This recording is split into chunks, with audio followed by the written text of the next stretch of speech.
MP board कक्षा 11वीं वाले सभी बच्चों का यहाँ पर अर्थशास्त्र विषय का जो क्वेश्चन पेपर है वो पूरा का पूरा पेपर और उसका सॉल्यूशन मेरे इस चैनल के द्वारा बताया जा रहा है। सभी बच्चे जानते हैं कि आपका सर्वप्रथम 28 फरवरी को अर्थशास्त्र विषय का पेपर है। तो प्यारे विद्यार्थियों, इस क्वेश्चन पेपर को आप सभी बच्चे ध्यान से देखेंगे और पूरा का पूरा पेपर जो है आप इसे याद करके जाएंगे। यहाँ से प्यारे विद्यार्थियों आपकी परीक्षा में प्रश्न बन रहे हैं और छप रहे हैं। प्यारे विद्यार्थियों, जितने भी छात्र हमारे साथ नए जुड़े हैं, तो प्यारे विद्यार्थियों आप सभी बच्चों को चैनल को सब्सक्राइब जरूर करके रखना है। मेरे द्वारा जो प्रश्न पत्र आपको बताए जाएंगे, इनमें से आपको परीक्षा में 101% प्रश्न दिए जाएंगे और आपसे पूछे जाएंगे। क्वेश्चन आप देख सकते हैं आपकी स्क्रीन के सामने। प्यारे विद्यार्थियों, सबसे पहले मैं यहाँ पर आपको सही विकल्प वाले क्वेश्चन बता देता हूँ, जिन्हें आपको याद करके ही जाना है और क्वेश्चन छोड़कर नहीं आना है। क्वेश्चन आएगा कि ये सांख्यिकी के जनक के रूप में जाने जाते हैं, यानी कि सांख्यिकी के रूप में किसे जाना जाता है। तो इसमें आपको लिखना है गॉटफ्रायड एकेनवाल को। तो यहाँ पर हमारा ऑप्शन नंबर बी जो है वो सही आंसर के रूप में हो जाएगा। जितने भी स्टूडेंट्स हमारे साथ नए हैं, प्यारे विद्यार्थियों, चैनल को सब्सक्राइब जरूर करके रखें। आपके लिए जो मेहनत है, मैं आपके लिए दिल से मेहनत करूंगा और अच्छे नंबर दिलाने का प्रत्येक विषय के पेपर में प्रयास करूंगा। आंकड़ों के वर्गीकरण में पहला कदम क्या होता है? तो वो होता है सारणीयन। से संबंध गुणांक सदैव स्थित होता है, तो वो होता है -1 तथा +1 के मध्य में। स्वतंत्रता के पूर्व संध्या पर भारतीय अर्थव्यवस्था थी, तो भारतीय अर्थव्यवस्था कैसी थी? तो यहाँ पर फोर्थ में आपको लिखना है ए और बी, स्थिर और अविकसित। भारत में आर्थिक सुधार किस वर्ष शुरू किए गए थे? तो 1991 में आर्थिक सुधार आते हैं।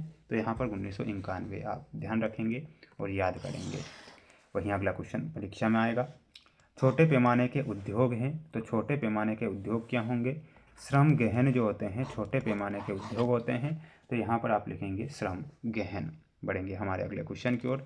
सभी स्टूडेंट्स वीडियो को लाइक जरूर करें और चैनल पर नए आप जुड़े हैं तो सब्सक्राइब जरूर करके रखना है सभी प्यारे छात्रों को, सभी प्यारे विद्यार्थियों को। वहीं अगला क्वेश्चन दिया गया है, आप यहाँ पर देख सकते हैं। रिक्त स्थानों की पूर्ति कीजिए में भारत की प्रतिशत जनसंख्या गाँव में निवास करती है, तो कितने प्रतिशत करती है? तो इसमें आपको लिखना है 74.3। कृषि क्षेत्र में बेरोजगारी पाई जाती है, तो इसमें पाई जाती है अदृश्य बेरोजगारी। भौतिक पूंजी है, तो भौतिक पूंजी जो होती है वो कैसी होती है? आप सभी जानते हैं कि वो गतिशील होती है। यहाँ पर आप लिखेंगे गतिशील। का आशय किसानों को ऋण सुविधाएं उपलब्ध कराना है, तो इसमें हो जाएगा कृषि वित्त का आशय। किसका हो जाएगा? कृषि वित्त।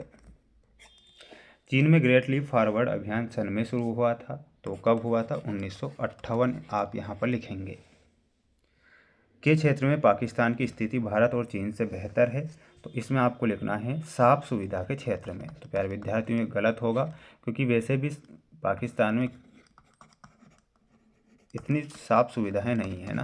साफ सुविधा यहाँ पर ये क्वेश्चन गलत है, लेकिन फिर भी उन्होंने दिया है तो क्या करें, है ना। तो ये आप यहाँ पर ध्यान रखेंगे। इसके बाद देखिएगा अगला आपका क्वेश्चन है, जिसमें आपको एक शब्द या एक वाक्य में उत्तर देना है। क्वेश्चन है किसी समंग श्रेणी के सबसे बड़े पद मूल्य एवं सबसे छोटे पद मूल्य के अंतर को क्या कहते हैं? क्वेश्चन आपसे पूछा जाएगा, तो उसे क्या कहा जाएगा? तो उसे विस्तार बोला जाएगा। तो इसमें आपको विस्तार लिखना है। एक श्रृंखला को 10 बराबर भागों में बांटने को क्या कहते हैं? तो उसे बोला जाता है दशमक। ठीक है, तो यहाँ पर आप दशमक लिखेंगे।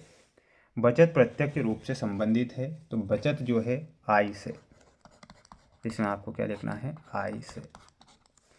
दो या दो से अधिक समूहों अथवा श्रृंखलाओं के बीच निश्चित संबंध को क्या कहते हैं?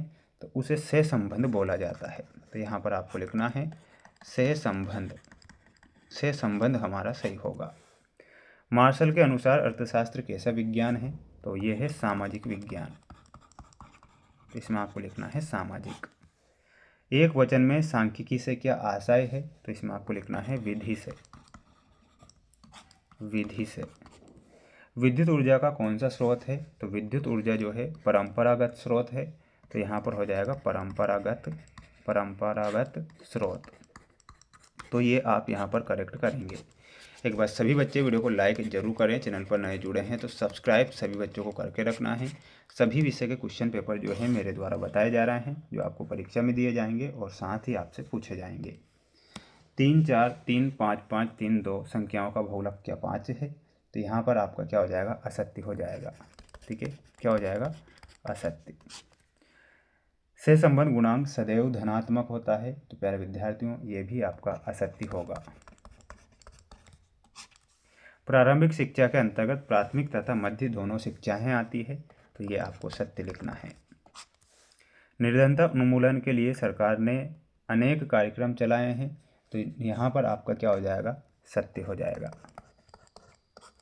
चीन की तुलना में भारत का मानव विकास सूचकांक उच्च है, तो यहाँ पर आपका असत्य होगा। सांख्यिकी समंक संख्यात्मक समंक होते हैं, ये आपको सत्य के रूप में लिखना है, तो यहाँ पर क्या हो जाएगा, सत्य हो जाएगा। इसके बाद देखिएगा ये आपके कुछ महत्वपूर्ण क्वेश्चन हैं और आईएमपी क्वेश्चन हैं।